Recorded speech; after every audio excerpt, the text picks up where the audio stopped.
All right, ladies and gentlemen, this is what I got for you. Shout out to Blaze Zero with the super chat. We got an important piece of news for all the ball and gun gamers out there. What you've been waiting for has arrived, ladies and gentlemen. Your Christmas is here.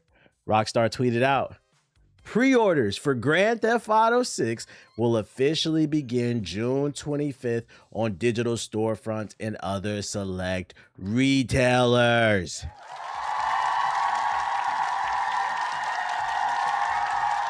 That's next Thursday, the 25th. Check out the official cover art. Also available is downloadable artwork at rockstar.com/6. Let's look at this mind-blowing announcement. Shout out to Chicken Chaser with the 5 gifted big ones. You want to see Grand Theft Auto trailer? No gameplay, no gameplay, but it's something.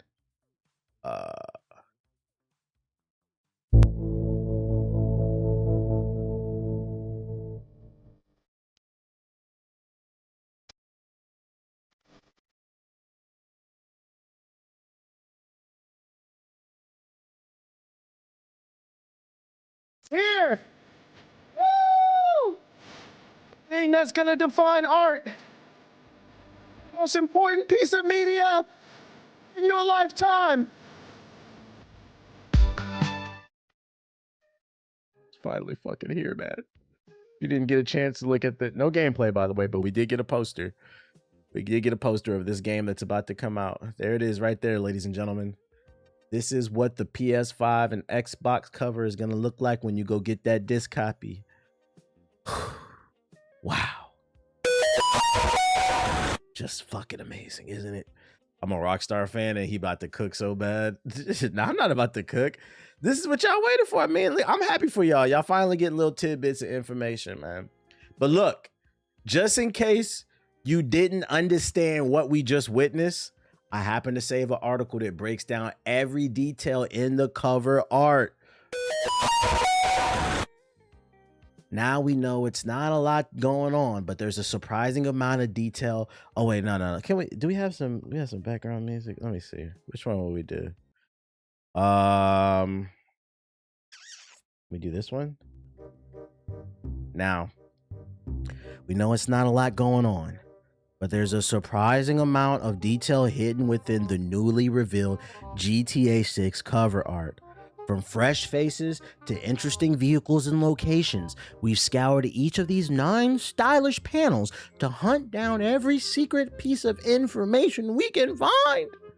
Join us as we explain every detail in the box art for the game of the year for ball and gun gamers.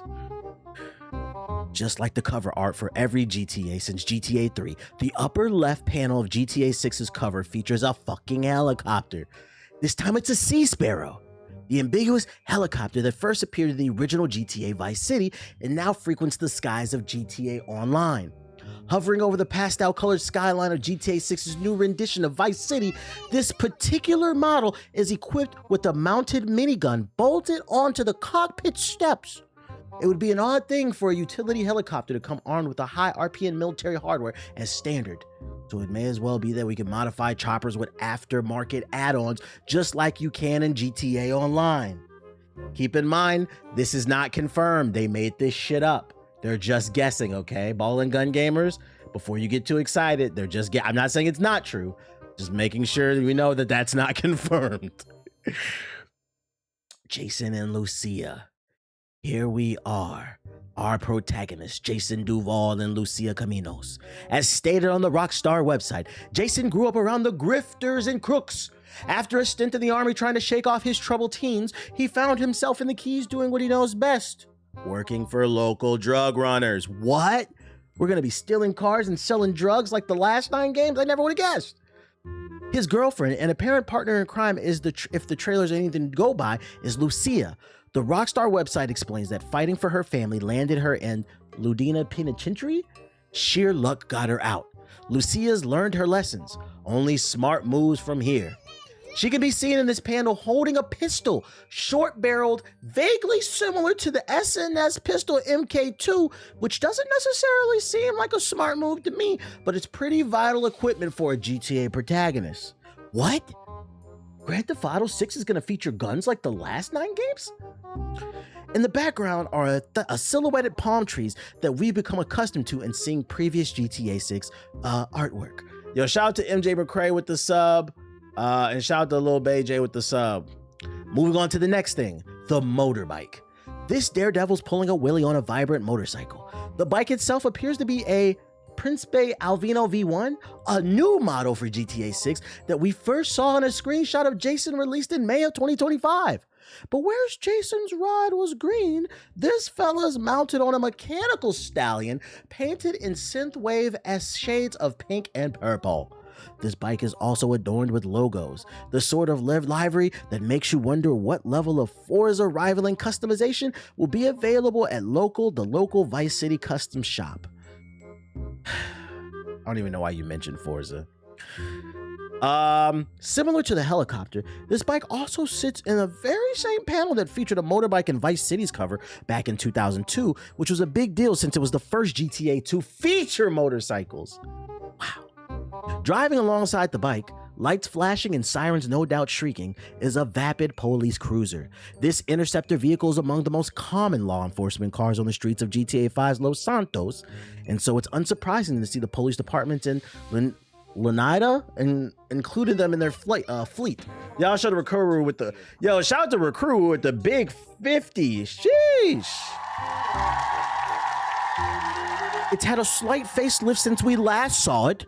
Those front light clusters and lower vents appear slightly different to the ones that speed around, interrupting Trevor, Michael, and Franklin's fun, but it's the same booby mobile you'd love to hate.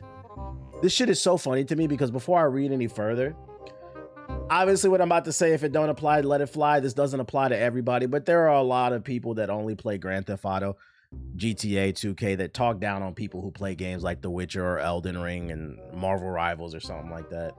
These motherfuckers will call you a nerd for playing Zelda. This nigga got a Minish Cap and a Master Sword. That shit corny, bro. But then they'll be on this article doing the most reading that they've done all year, talking about, so wow, it's gonna have a new frontal light, completely different from 2000. This shit is fucking nerdy. It's fucking nerdy, man. But who's this mystery one? Wow. Who's this bad bitch?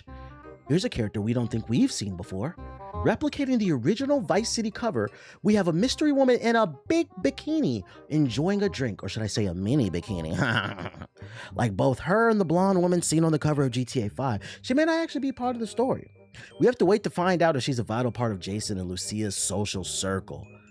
What we can deduce, though, is that she's a fan of Lanida's version of Miami's Dolphins NFL team, as the turquoise color of the jersey she's wearing is a very similar shade to its real-life counterpart. We know from the second trailer that they're called the Vice City Manatees. So it's been confirmed there will be a Miami Dolphins spinoff or parody called the Manatees. She's also sporting a tattoo on her side that reads Vice Baby, suggesting that she was born and raised in that area. Another hint that this is the 305 tattoo on her wrist, which is the real world area code for Miami. The chain around her neck says, I don't know how to pronounce that shit, Siempre, which is Spanish for always. I have no clue if this hints at anything, but we're committed to giving you every detail that we can. That tattoo, if I had to guess, means she's always ready to bust it open. Anyways, elsewhere in the panel, we can see she's been sipping on what looks like a parody of hard seltzer drinks, the White Claws. We can see the full name of it, but the word thaw is prominent as it can design that closely resembles the real drink. On the landscape version found on Rockstar's website, behind her is the Atoll Bar and Grill, an establishment we have not seen before in any trailer or the original GTA Vice City. Has she just left here? Or is she about to enter the bar? Some mysteries will never be solved. This is something that calls for Scooby and the gang. Is that a claw? And what bar is it? Elsewhere in the artwork, we can find an alligator. Let me guess, because the game takes place in Florida. Here's one we didn't expect to see. All right, you bitch ass nigga. Who wrote this? Who wrote this? Who fucking wrote this? Matt Purselaw and Simon Carty. This nigga said he's shocked in a Florida game there was alligators. Here's what we didn't expect to see.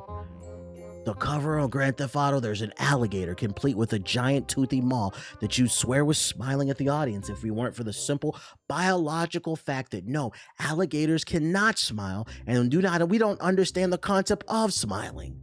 Yeah, poggers. This chomping reptile is, of course, given pride of place on the cover to represent the Grass Rivers area of GTA 6's gargantuan new map. Known as the untamable jewel of Leonida's crown, these wetlands are home to far more deadly predators than gators. Above, you can see a previously released screenshot of some of the mud-caked hunters. Is that what we're calling racist people? Mud-caked hunters? I'd call them descendants of the Confederates, but anyway. Hunters who sure do seem to love their guns and trophy kills. While the big game is waiting in the Grass Rivers is no doubt perfect fodder for Red Dead Redemption style hunting missions, it seems like we'll want to think twice before getting in the way of those looking to claim their own prize target. Booby Ike. Holy smokes. Next up is Booby Ike, a music producer and owner of the Jack of Hearts strip club featured in the trailers. Oh, we're going to be spending a lot of time there because it's going to be some women busting it open, right, chat? He's an enterprising businessman who also runs a recording studio with his business partner, Draquan Priest, called Only Raw Records. In this image, we can clearly see a prominent gold ring on his finger, depicting a lion wearing a crown. Could this suggest that Ike sees himself as the king of Leonida? Shout out to Ariel Smoke with the super chat. Appreciate you. The Rockstar website says that Booby is a local Vice City legend and acts like it. One of the few to transform his time in the streets into a legitimate empire-spanning real estate, a strip club, and a record studio. Which, by the way, all falls under real estate, but I know we gotta, this is just reeking of, we've gotta hit that word count for this article because this is all real estate. But anyways, Booby's all smiles until it's time to talk business. I think it's fair to say we may as well be working both with or against him, of course, in GTA 6's story. The supercar's next. What's a GTA cover without a ridiculously expensive motor? The bottom left panel is reserved for a glorious bright yellow supercar with scissor doors. This is almost certainly a brand new model from Progressi, the GTA universe's high-end Italian automobile company.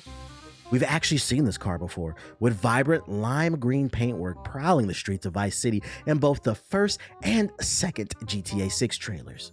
Very likely inspired by the Lamborghini Aventador, or whatever the fuck, I don't know, I'm poor, I don't know how to pronounce that. This Progressi is a likely in-universe successor to the Infernus, which was based on the Aventador's own predecessor. I don't know how to pronounce this because I'm fucking poor. It's also a nod back to the original Vice City cover art, which featured a yellow Infernus, which was the game's version of the classic 1980s Lamborghini. Next, we've got Raul Bautista.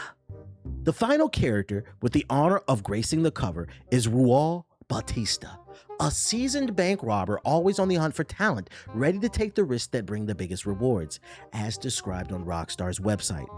He's holding a Duke assault rifle. Interesting, this is a weapon manufacturer from Red Dead Redemption's universe and marks the first time in a company's history that the universe has made its way into the HD universe of the GTA games. Ladies and gentlemen, does that mean Red Dead Redemption and Grand Theft Auto are connecting universes? Worlds are colliding? The Rockstar cinematic universe? We can see other Duke guns, including a revolver, 2 ARs, and a sniper rifle across the 2 previous trailers. Yeah, the RCU. He's standing in front of the Sinfronetta National Bank, a natural habitat for its seasoned robber such as himself. It's fair to assume we'll be joining Raul on a mission to infiltrate this building as Rockstar continues its legacy of daring heist missions. What? There's gonna be more heist? Incidentally, Sin Frontera is in Spanish translates to without borders and may as well be based on the CNBFL, the City National Bank of Florida, which operates with businesses between Chile and Spain. But you know what else is on the boat? Or on the cover? A boat! In yet another nostalgic nod back to the original Vice City cover, we have a top-down view of a boat cruising through the Miami-like waters. Here we see a group of people riding in a Clarion speedboat, the same brand of water vehicle that can be seen zooming past the cargo ships in the first GTA 6 trailer. Now, we don't know yet or have an official name for this specific model, as the Clarion is a brand new motorboat manufacturer for GTA 6, but if it appears to have both been inspired by the design of the real-world cigarette Top Gun boat, huh? Above them flies a flamingo, suggesting that they're sailing near Leonida's equivalent of the Everglades, the Grass Rivers, as this is where the wading birds are typically found in Florida. So now the question remains, did we miss anything? Let us know in the comments. Also, give us any new theories you may have about GTA 6's story based on these new images. And remember, for everything Grand Theft Auto, keep it locked at IGN. Ladies and gentlemen, somebody went to college just to write this goofy ass article. Somebody spent 4 years and $50,000 in debt so they can write goofy ass articles like this, which, by the way, like 80 to 90% of this information was on Rockstar's website. They even say it multiple times. So all they did was copy and paste it and reword the shit. But I mean, I guess that's okay, because the average Rockstar fan, they're not reading off the website, so it's whatever. Greatest article. So what did we learn? Do we feel like yo, shout out to Luna Smith with the super chat. What did we learn? Are we super excited? We learned there's gonna be motorcycles, a guy and a girl, a helicopter, bad bitches, alligators, rednecks, rapping ass niggas, and supercars, and Rual. So yeah, drive around, shoot shit, make money, pretty much.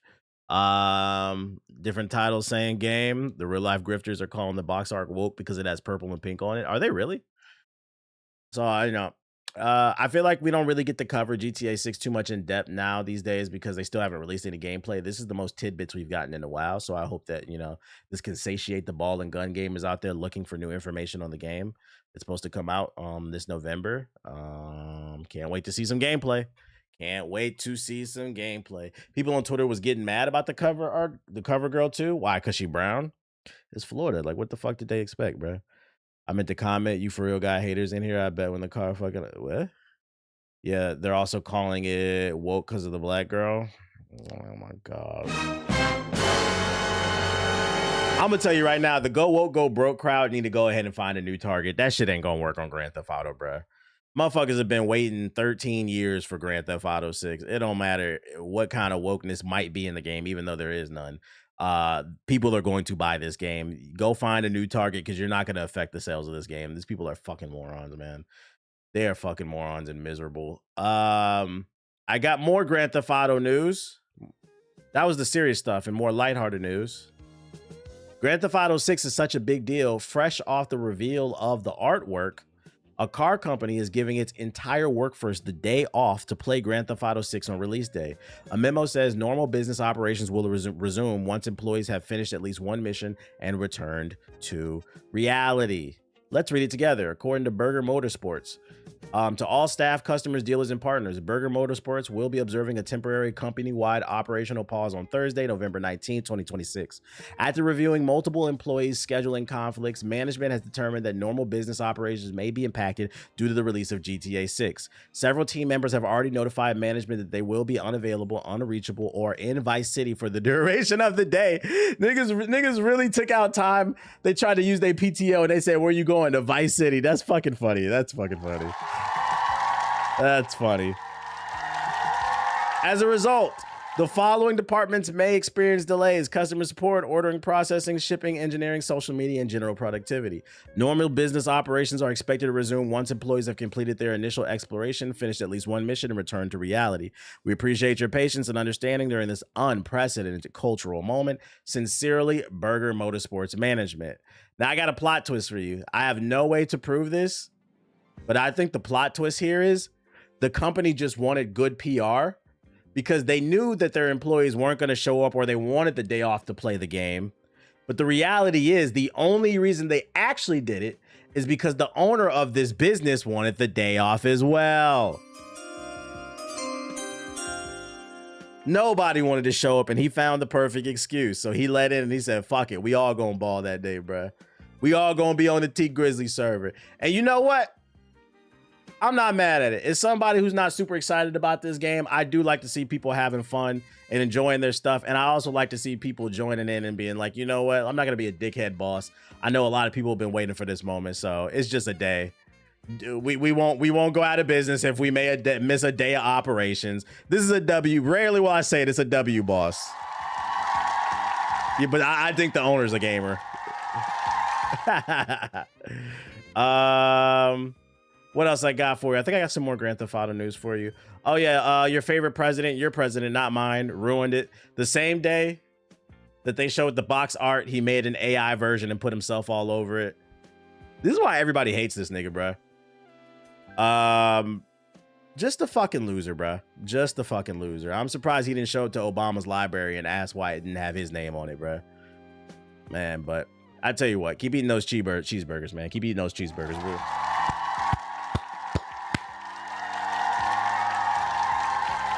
I'm not gonna tell you why, but I want him to keep eating those cheeseburgers, man.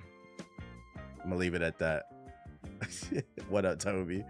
Not my president. PlayStation news. Shout out to Arsenal with the sub. PlayStation changed first-party single-player PC strategy due to a lack of revenue. I saw a hilarious Juneteenth post about Charlie Kirk. I already know what you're talking about. I've seen multiple of them. Shout out to Rob Bass Jr. with the 10 gifted big ones.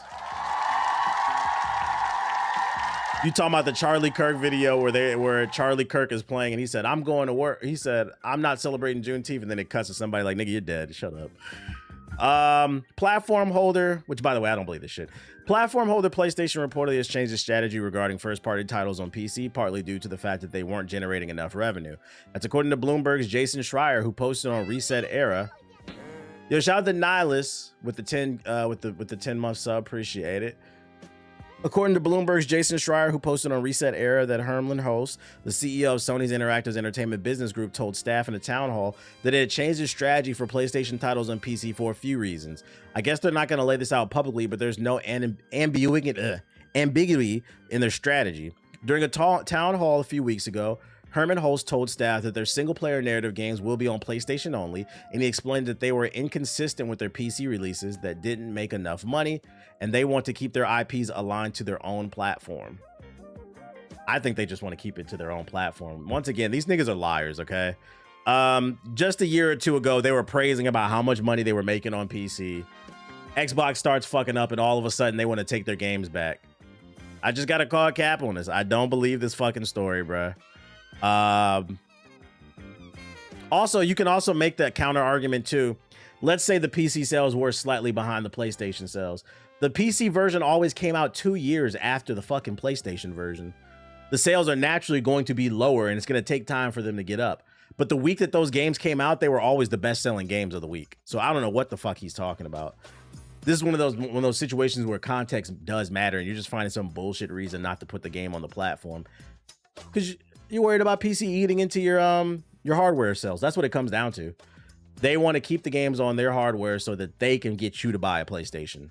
And with the RAM crisis going on, production prices going up, they need to make every amount of money they can off that PS5. I guarantee you, if we were not in a Ramageddon, if we were not in a RAM crisis due to the AI boom, I guarantee you this would not even be a conversation. That's really what it comes down to. Your president fucked everything up. Schreier was responding to a post on the forum regarding comments made by Sony Interactive CEO and an interview with Japanese game magazine Famitsu, in which the executive was asked about the shift in strategy from PlayStation IP on PC. I agree. I think that's the real key. Because here's the thing, right? Why, if sales is such an issue, why the fuck did you take the single player games away like Wolverine, but you're keeping the multiplayer games?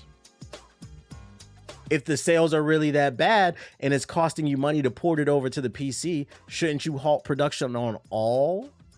So you're telling me there's a willing and ready audience to play the multiplayer Sony games, but not the single player games? I really hope that y'all are smarter than this fucking CEO, because this shit is a fucking lie. We've always determined platform selection based on the characteristics of each title, he said. If releasing a title on PC would maximize the gaming experience, we'll continue to consider that option.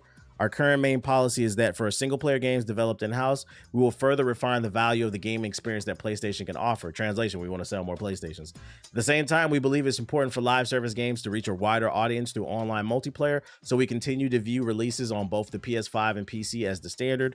Regardless of the platform, we will be making decisions based on the principle of delivering the best possible games experience that maximizes each of the title's unique features.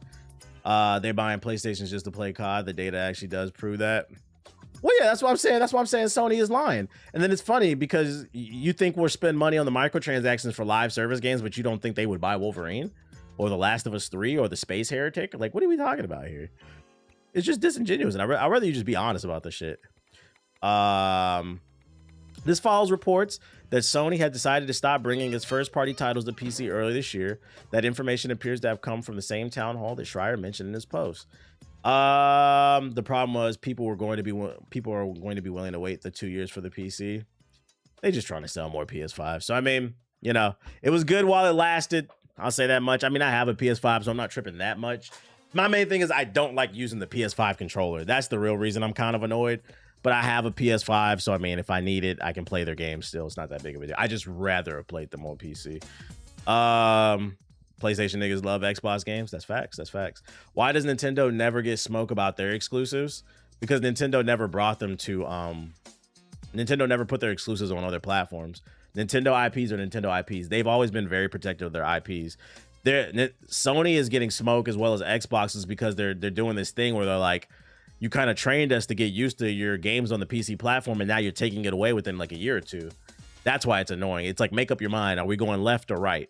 Because now it seems like you're kind of desperate to get PlayStation sales. Yeah, you're flipping back and forth.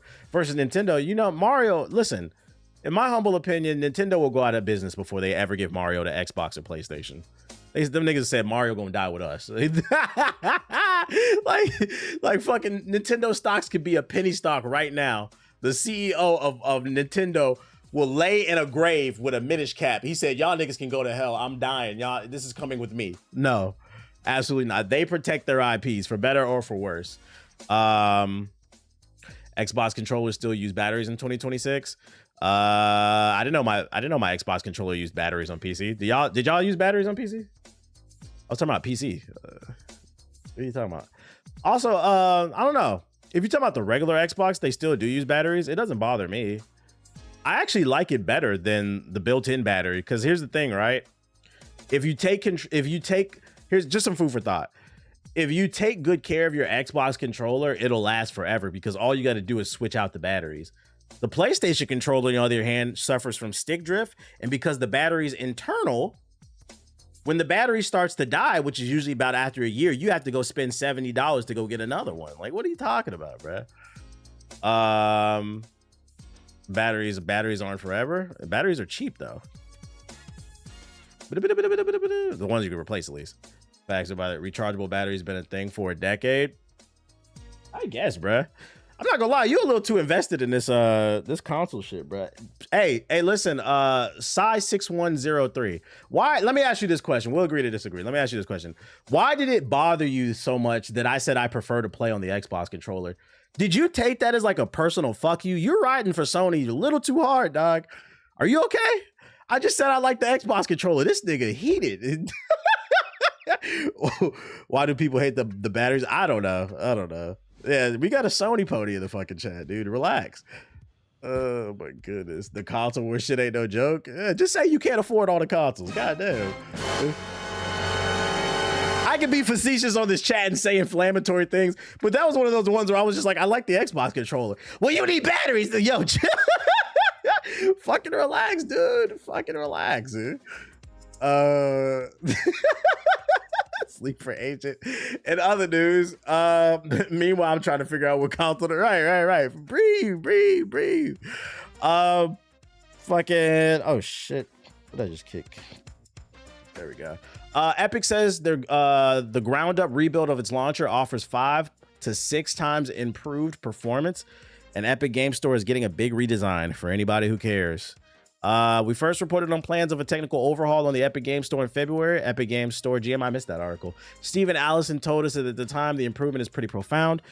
New slides out of the Unreal Fest posted on by Pirate Nation describe a complete redesign of the launcher, and the big claims are that the ground up rebuild will lead up to 5 times faster cold start and 6.5 times faster system restore to the library on average. In other words, much quicker boot up with either from the system tray or from cold. Wait, you got do y'all boot up Steam from the system? I don't boot up any fucking application from the system. That slows your computer down. Yo, shout out to Cuban Bombay with the sub, so I don't care about this shit. Hit the like button if you're watching on YouTube. I thankfully have a small enough library on that platform where it isn't too sluggish, but I've heard some real terror tales from the colleagues with bigger libraries. Our Jacob wrote about the phenomenon back in 2023 where he's just bitching about it.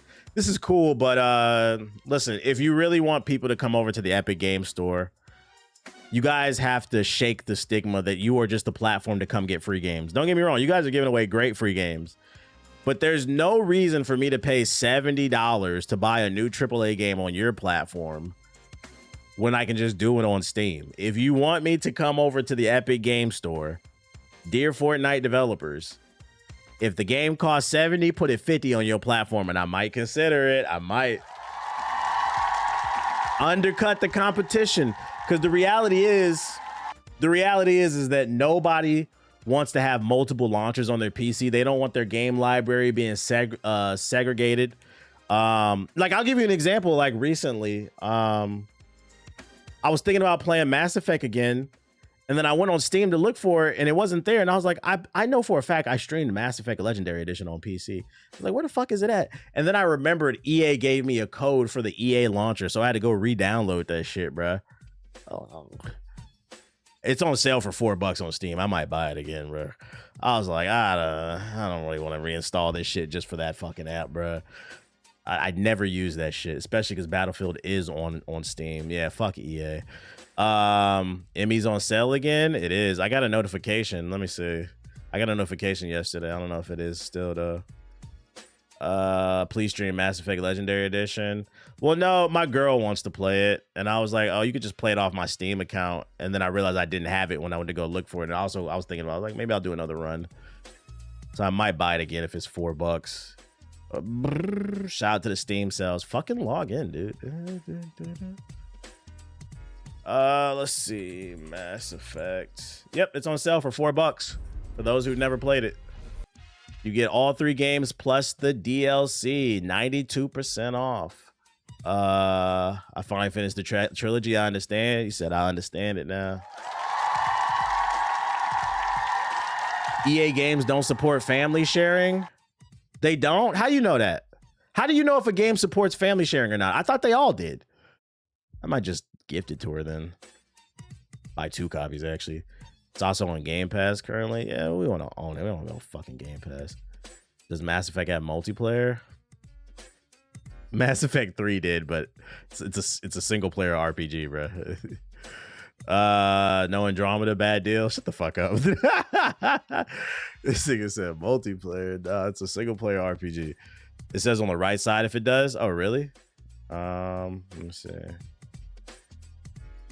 Where would I be looking? Right here? That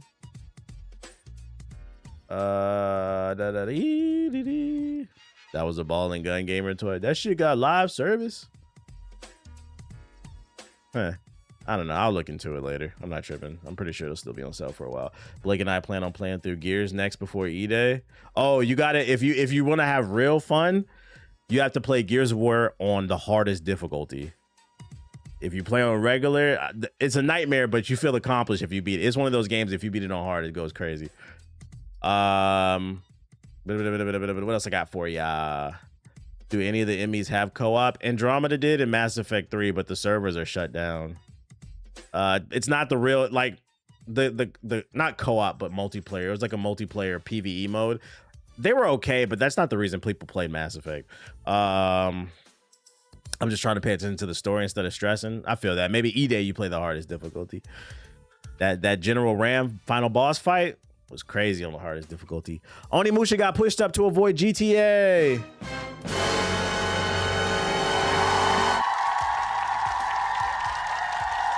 Onimusha is now coming up the 4th of September. So if you're looking forward to it, it's moving away from, it's posturing away from GTA. Yeah, JG Bussin' is coming even quicker. I don't really have much else to say other than that. It's coming out sooner. That means the game is already done. They're pretty much just probably optimizing it.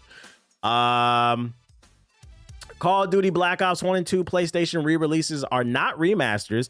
Activision confirms. Here's why you should temper your expectations. Shout out to Black Hoodie with the sub. For those unaware, they announced that Black Ops 1 and 2 is coming to PlayStation again. We're reheating old nachos. In a quite unusual way, Call of Duty Black Ops series developer Treyarch announced on Twitter that the original Black Ops and Black Ops 2 games are being ported to PlayStation. The two classic games will arrive at some point in July and will include all 3 game modes from the originals: campaign, zombies, and multiplayer. The existence of these re-releases leaked a while ago, and listings even appeared on Korea's rating board, which could explain why the announcement was given so little fanfare. Treyarch's Twitter post did not reveal pricing, whether or not a bundle including the 2 games will be available, or whether DLC add-ons will be included. It did reveal, however, that Iron Galaxy will be handling porting duties.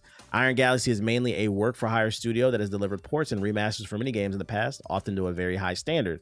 We reached out to Activision to try to get some clarity on what players can expect. The publisher confirmed that Black Ops 1 and 2 re-releases will be available on PS4 and 5, stressing these are ports and not remasters. This crucial distinction that players should keep in mind before getting too excited. While Treyarch has not revealed any official details yet, we can speculate based on the information. First is the fact that these are not remasters, and they are going to be available across 2 generations, indicate they won't be native PS5, meaning no 125 Hz. All right, guys, if you're not following, all this means is when Black Ops 1 and 2 comes to PlayStation, it will be exactly as you remembered. There will be no improved frame rates. There will be no improved visuals. There will be no quality of life features. And to that I say, y'all better not buy this shit, because truthfully, this is just a money play because Activision is hurting for fucking cash. If these companies truly cared about you, they would just allow you to pop in Black Ops 2 and just play it online. But instead, why do that? Why add backwards compatibility? Because I mean, the Xbox has got it, but why add backwards compatibility with the PlayStation to all these older games when we can just charge you for the old version? If it was a remaster, I'd be like, okay, it's a remaster. At least you're getting some new quality of life features, upgraded visuals and shit like that. That's not what this is. This is an old fucking game from the 2010s. I wouldn't buy this shit. This game is not that fucking important. If you want to play it, boot it up on your old console. Have you seen Invincible versus new character trailer? I have not. I'll go in the sub box after this. I ain't gonna play it. I ain't gonna hold you. I'm retired from Invincible. Spending $700 on a PS5 to play a 10-year-old game is crazy. At this point, Black Ops and Black Ops 2 is older than 10 years, ain't it? And then last but not least, Naruto's long-awaited TCG comeback is finally happening. All you pack opening fiends, that's all they talking about in the group chat, man. This man JG about to do Marvel pack openings. I said, oh my lord. This nigga JG buying magic cards now. It's been more than a decade since the active production of the Naruto collectible card game, ending in 2013, but the now franchise is primed for a major TCG reinvention. On Thursday, Bandai Card Games announced Naruto Card Game, a new trading card based on Masashi Kishimoto's manga and anime series. The company says the game is a strategy-focused experience and aimed at competitive players with a worldwide launch planned for 2027. Fans will get a first glance to try the game at Gen Con 2026 in Indianapolis. Bandai plans to host beginner-friendly tutorial sessions at the convention from July 30th to August 2nd, giving attendees an early look at the game before its official release. But is anybody excited about this new game? This Naruto game? Fun fact, I knew this was actually coming out for a while. A PR company reached out to me and asked me if I wanted an early pack, if I was willing to cover it. And I was like, nigga, I'm not doing no pack opening on my stream unless y'all paying a lot of money. I do not care.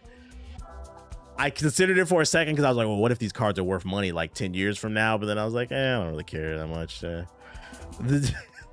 don't be surprised. You will see an influx. I don't know how many, but when this game comes out this summer, you will see content creators hyping this shit up. Because I know for a fact they're paying people because they are not paying. Well, that's the reason I wasn't interested. They didn't offer to pay me. They offered to pay me in a free card pack. I was like, nigga, get out my fucking face. We don't do that over here. You could give me the card pack and some money, but we don't work for fucking trading cards. Absolutely not. Especially shit we don't know if it's worth anything. Now, if we was talking about them Pokemon cards and they was rare, maybe I consider it because I flipped them bitches, bro. But y'all don't got a budget. I don't got time. Let's see. Let me go in the sub box real quick. Y'all said there was some new shit. Switching accounts. I hope not. I'm tired of seeing ads. Type Zenless Zone 0. Wow. Never Look Back official announcement trailer. Oh, would y'all be interested in a UFC stream? I think I can get a free copy of that, but I don't know if I cared enough. Beat niggas up or some shit. I don't really care. Let's see. Invincible. What's Invincible's new character? Oh, there it is. Oh, that's Shorty from that different timeline, I think. Think you'd make UFC content fun? I think. Oh shit. Fatal Fury is adding Kinsharo? The Fist of Fury?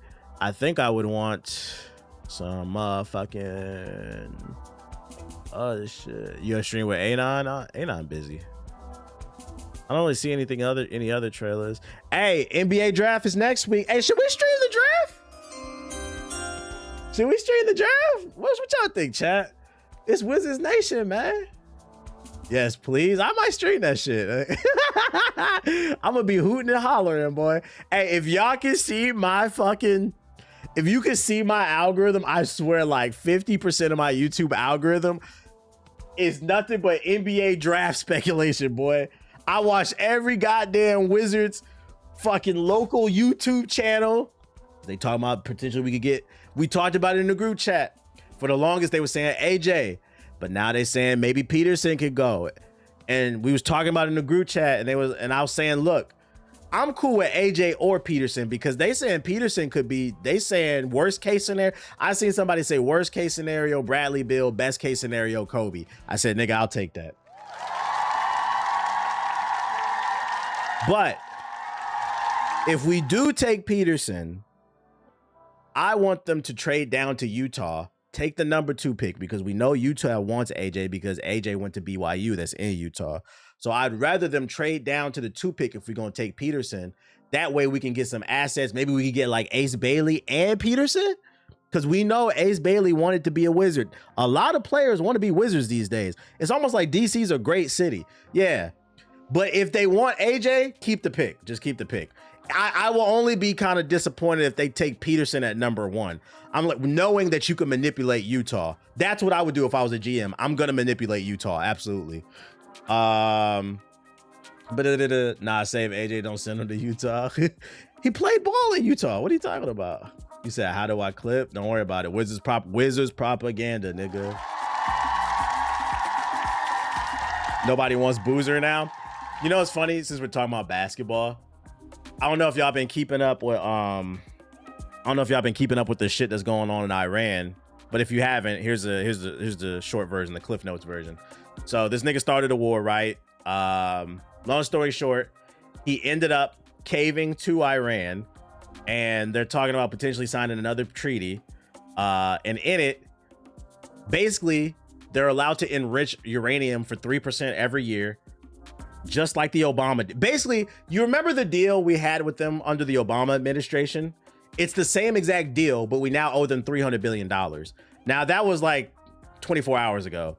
They just blocked the Strait of Hormuz again. So I don't know. Any point. And yeah, it's the same deal, but it's fucking worse. This nigga's a loser. And the news is not talking about it. But anyways, the reason I'm bringing it up is I was reading an article about how he's failing in the Middle East, and somebody in the comments said, but we won analytically, and I just busted out laughing because I'm like, I love NBA Twitter. That shit's fucking funny. We won analytically. Sound like fucking the Spurs. We was winning analytically, but you still lost, nigga. The fuck up, bro. This man got the whole National Mall fucked up. Yeah, I seen on the National Mall where the water is, like there's algae in it and shit. They fucked it up. This nigga, bro, is a loser.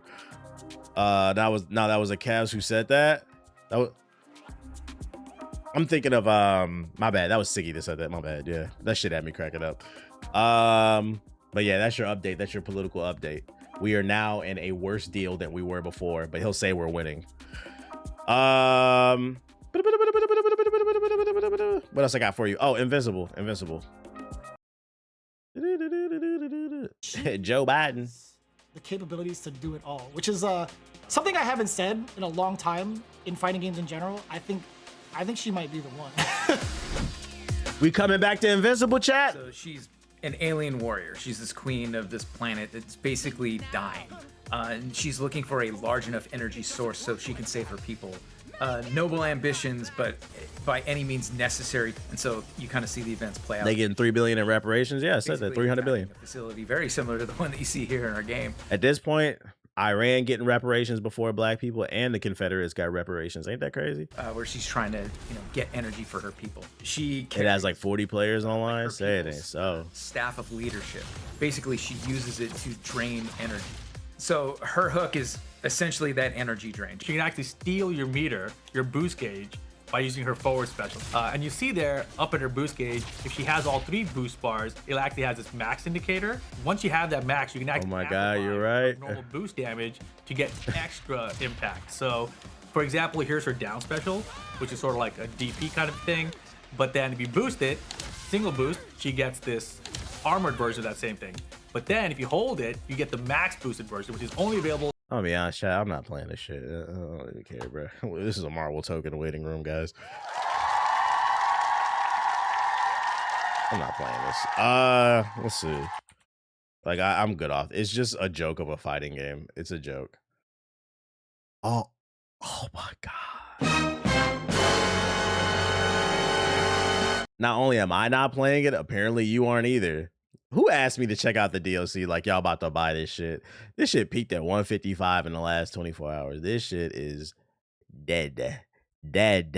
Man, I'm gonna play this off stream, man. We're gonna finish this mission up off Holy stream. shit, the fall off is real. This is what happens.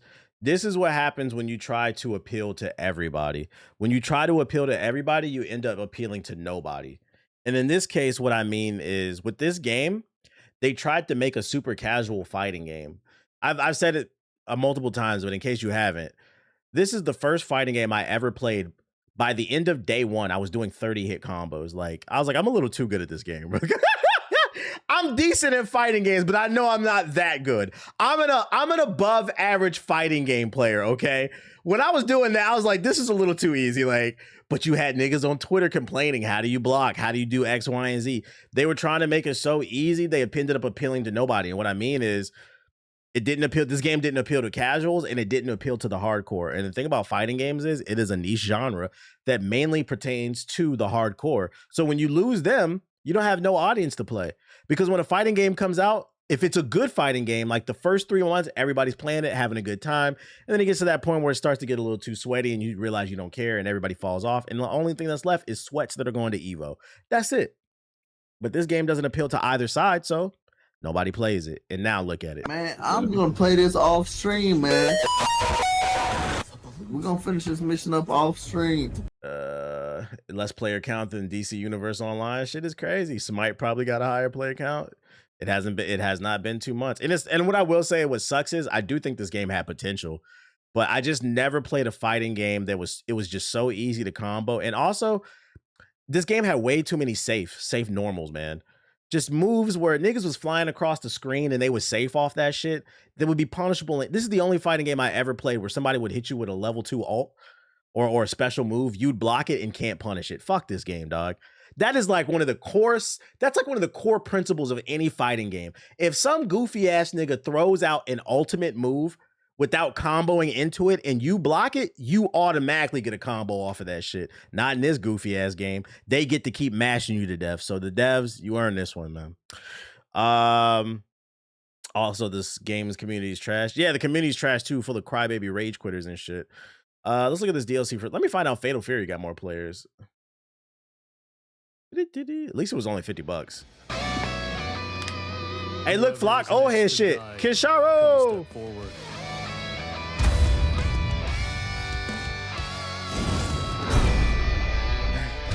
One of the anime goats.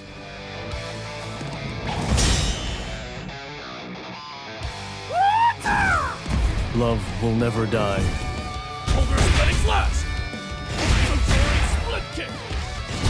It's at 3 or 4. I just checked. Sheesh.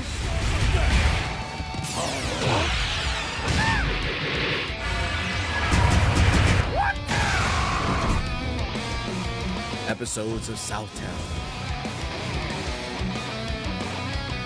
Guest characters everywhere. I can dig it. Who's ready for kid?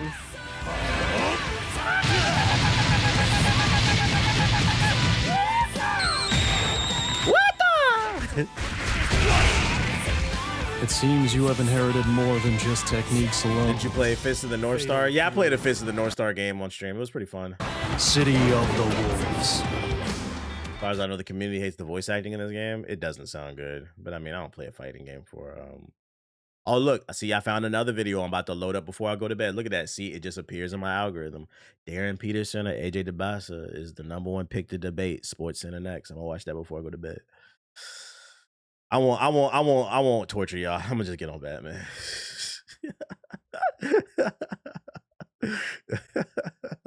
Actually, let me use the bathroom and feed my